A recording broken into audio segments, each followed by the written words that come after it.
उत्पत्ति अध्याय 2 उसका 22वां और 23वां वचन। और यहोवा परमेश्वर ने उस पसली को जो उसने आदम में से निकाली थी स्त्री बना दिया और उसको आदम के पास ले आया। तब आदम ने कहा, यह मेरी हड्डियों में की हड्डी और मेरे मांस में का मांस है, इसलिए इसका नाम नारी होगा, क्योंकि यह नर में से निकाली गई है। उत्पत्ति अध्याय 1 उसका 27वां और 28वां वचन। तब परमेश्वर ने मनुष्य को अपने स्वरूप के अनुसार उत्पन्न किया, अपने ही स्वरूप के अनुसार परमेश्वर ने उसको उत्पन्न किया, नर और नारी करके उसने मनुष्यों की सृष्टि की। और परमेश्वर ने उनको आशीष दी और उनसे कहा, फूलो फलो और पृथ्वी में भर जाओ और उसको अपने वश में कर लो और समुद्र की मछलियां तथा आकाश के पक्षियों और पृथ्वी पर रेंगने वाले सब जंतुओं पर अधिकार रखो। नीति वचन अध्याय 18 उसका 22वां वचन। जिसने स्त्री ब्याली उसने उत्तम पदार्थ पाया और यहोवा का अनुग्रह उस पर हुआ है। नीति वचन अध्याय 19 उसका 14वां वचन। घर और धन पुरखाओं के भाग से, परंतु बुद्धिमती पत्नी यहोवा ही से मिलती है। इफिसियों अध्याय 5 21 से 33। और मसीह के भय से एक दूसरे के अधीन रहो।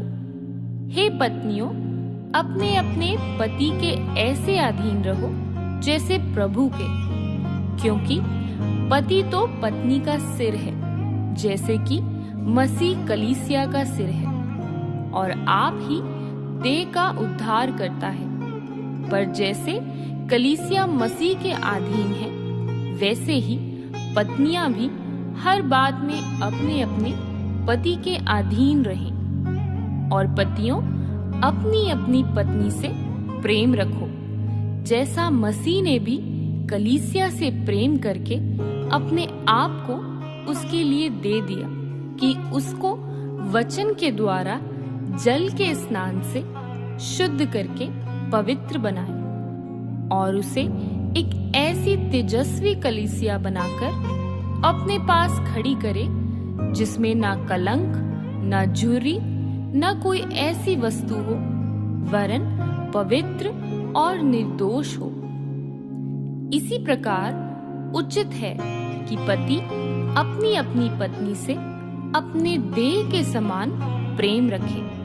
जो अपनी पत्नी से प्रेम रखता है, वह अपने आप से प्रेम रखता है, क्योंकि किसी ने कभी अपने शरीर से बैर नहीं रखा, वरन उसका पालन पोषण करता है, जैसा मसीह भी कलीसिया के साथ करता है, इसलिए कि हम उसकी देह के अंग हैं। इस कारण पुरुष माता पिता को छोड़कर अपनी पत्नी से मिला रहेगा और वे दोनों एक तन होंगे। यह भेद तो बड़ा है, पर मैं मसीह और कलीसिया के विषय में कहता हूँ।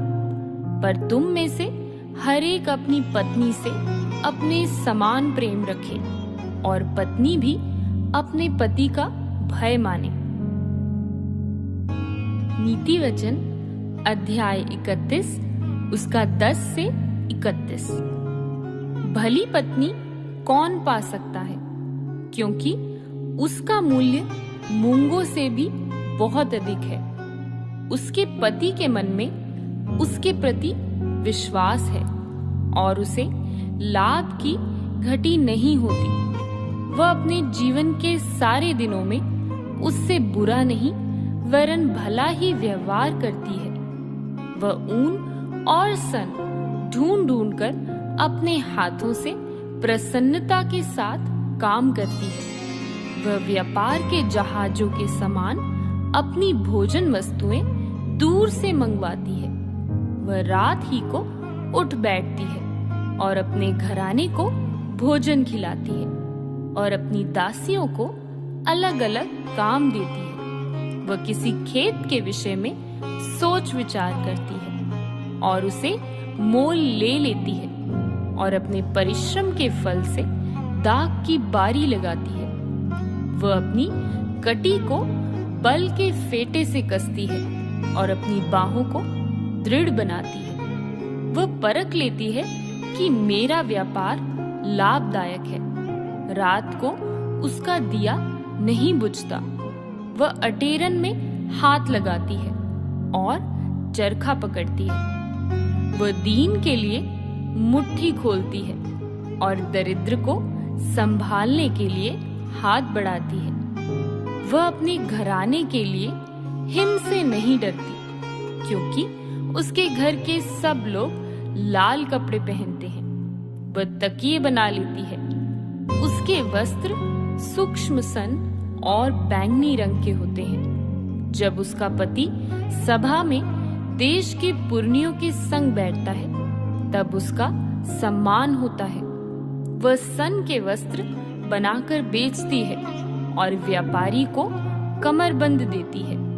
वह बल और प्रताप का पहरावा पहने रहती है और आने वाले काल के विषय पर हंसती है। वह बुद्धि की बात बोलती है और उसके वचन कृपा की शिक्षा के अनुसार होते हैं। वह अपने घराने के चाल चलन को ध्यान से देखती है और अपनी रोटी बिना परिश्रम नहीं खाती। उसके पुत्र उठ उठकर उसको धन्य कहते हैं। उनका पति भी उठकर उसकी ऐसी प्रशंसा करता है। बहुत सी स्त्रियों ने अच्छे अच्छे काम तो किए हैं, परंतु तू उन सभी में श्रेष्ठ है। शोभा तो झूठी और सुंदरता व्यर्थ है, परंतु जो स्त्री यहोवा का भय मानती है उसकी प्रशंसा की जाएगी। उसके हाथों के परिश्रम का फल उसे दो और उसके कार्यों से सभा में उसकी प्रशंसा होगी। सबोपदेशक अध्याय 4 उसका 9 से 12। 1 से 2 अच्छे हैं, क्योंकि उनके परिश्रम का अच्छा फल मिलता है। क्योंकि यदि उनमें से एक गिरे तो दूसरा उसको उठाएगा, परंतु हाय उस पर जो अकेला होकर गिरे और उसका कोई उठाने वाला ना हो। फिर यदि 2 जन एक संग सोएं तो वे गर्म रहेंगे, परंतु कोई अकेला कैसे गर्म हो सकता है। यदि कोई अकेले पर प्रबल हो तो हो, परंतु 2 उसका सामना कर सकेंगे। जो डोरी 3 धागे से बटी हो वह जल्दी नहीं टूटती। मत्ती अध्याय 19 उसका 6वां वचन। अतः वे अब 2 नहीं परंतु एक तन है। इसलिए जिसे परमेश्वर ने जोड़ा है उसे मनुष्य अलग ना करे।